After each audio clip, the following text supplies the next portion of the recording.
All right. Good afternoon, Stephen. How are you today? Doing great. How about yourself? I am doing well. So I've got your resume here in front of me.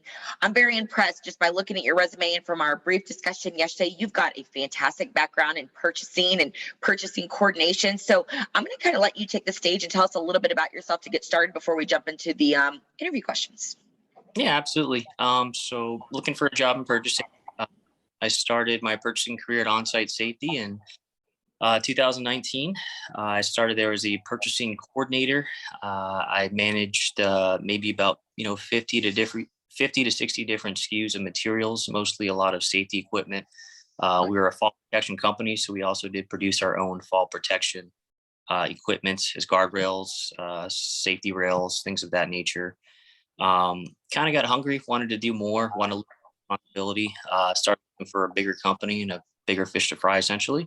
Yep. And Atlanta Pods, and SurePods is the number one manufacturer of prefabricated bathroom pods. I started there in October of 2019. Started as the purchasing clerk, just kind of figuring out a lot of clerical issues with accounts payable, just what we received, and trying to mitigate any issues in the future. After that, I did that for about maybe 2 to 3 months, and I was kind of thrown into full project buyouts within the purchasing department as a purchasing agent. Managed anywhere from 150 to 240 to 250 different SKUs. Okay. Range from anything that you would kind of find in a bathroom, essentially.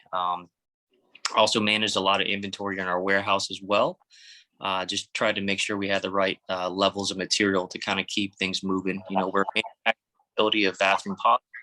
But if we ran out of something, it kind of a doomsday scenario. Try to avoid that at all possible, and I think I did a really good job with that. Like I said, a very strong background in purchasing, very well finding solutions to kind of odd problems that were given. It's 2021. Supply chain kind of threw a lot of balls at us, so Yep. just a lot of ways to get material to us and to kind of keep our manufacturing plants moving and productive. All right, fantastic. Now, do you have any experience at any point in your career of having to negotiate the prices on your end for these products, or were you just in charge of the ordering? Yeah, absolutely. So a lot of it was negotiation, and you kind of got to get a temperature for your vendor. So use the vendor over and over again. You can kind of beat them up on price for the most part. Say, hey, I know you're offering this, maybe $15 for a tile or something like that.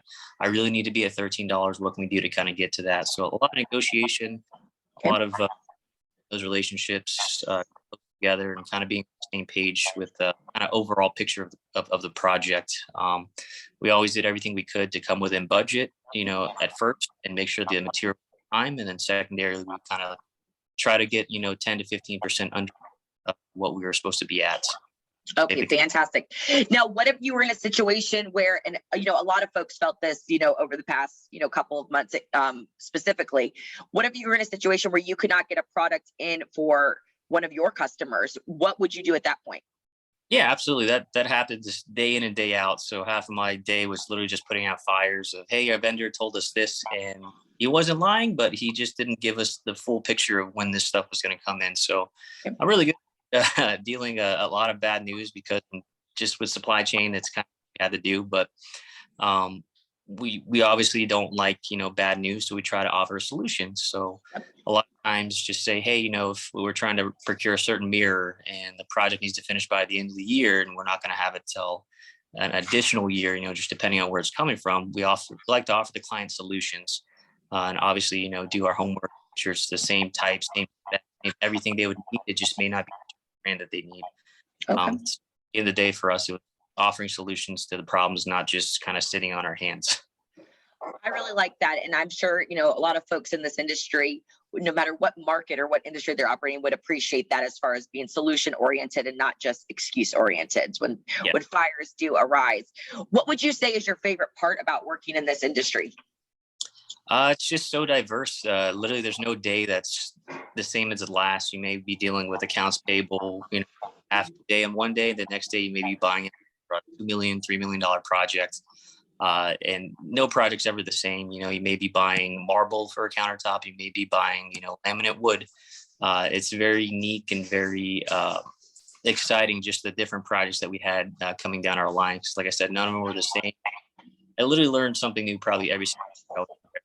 A lot of electrical components, things that I would never thought of when it's engineering that I was learning on the fly with. Fantastic. Now let's talk about terms of money a little bit. So, I mean, I know you mentioned dealing with over 200 SKUs in your last position. How much were these particular products? Like how much volume were you doing, of money going out the door? A lot of volume. So when I first started there, it was like, hey, Steven, if you spend more than $1,000, you need to let me know. You need to get it approved. But literally, that was happening probably every day, I'd say. Just a pallet of maybe thin set would be over $8,000-9,000 just on one item, and we're ordering 2 or 3 different items from the vendor. So on average, I think monthly I'd spend anywhere from 50,000 to upwards of $600,000 a month. Just kind of trying to buy these build materials for special projects, and just a lot of. All right. So obviously spending money comes with the territory. Let's talk about saving money. Do you know your metrics of what you have saved your company, what you saved SurePods while you were there working and purchasing? Don't have an exact metrics. I do know that within all of our projects, we at least met or exceeded at least a 10% overall cost savings each project. And that was always obviously our goal, kind of when we got the bill of materials to buy out for the project, like, hey, here's your certain amount. This is where we want to be at. And, between me and purchasers we would always eat that. Okay. Not always, All right. not always kind of given to us saying to do this, but as an initiative to do that. Fantastic. And at this stage in your career, what would you say is your preferred working environment and company culture? I've done really well just working in the office. Obviously, with the challenges of 2019, like March time, they sent all of us home for about 7 months. So I actually have a very well home setup here as well. And, we were very productive. Well, but really fine working in the office. It's a high position. I'm always open to that as well. Like I said, I've got a very nice office setup here at my house. All right. Fantastic. And if we would hire you today, what would you think your typical day would look like in your next seat? Typical day. I don't know. I guess can you be a little more specific? So this is a little bit more of a creative question. So if you were hired for your next purchasing position, what do you envision your typical day looking like in your next role? Like your involvement, what you'll handle, what you would like to be a part of, maybe things you don't want to be a part of. What are your thoughts? Yeah, absolutely. I like to be part of a collaborative team.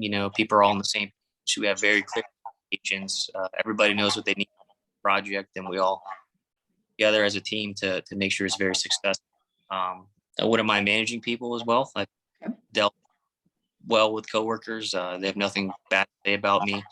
Like I said, I think I do really well in a lot of stressful situations. I've been given a lot of responsibilities in the past, coming out on top. Fantastic. All right. And last but not least, if offered a position, how soon are you available to start? So I'm still currently looking. So yeah, I'm absolutely available to start as early as next Monday. I know some of the a bit longer. So, but yeah, I'm absolutely ready to start as soon as Ready to possible. get working. Beautiful. Ready to- All right, Steven, I'm going to go ahead and turn off the recording and chat with you a little bit more if that sounds good. Yeah, absolutely. Thank you.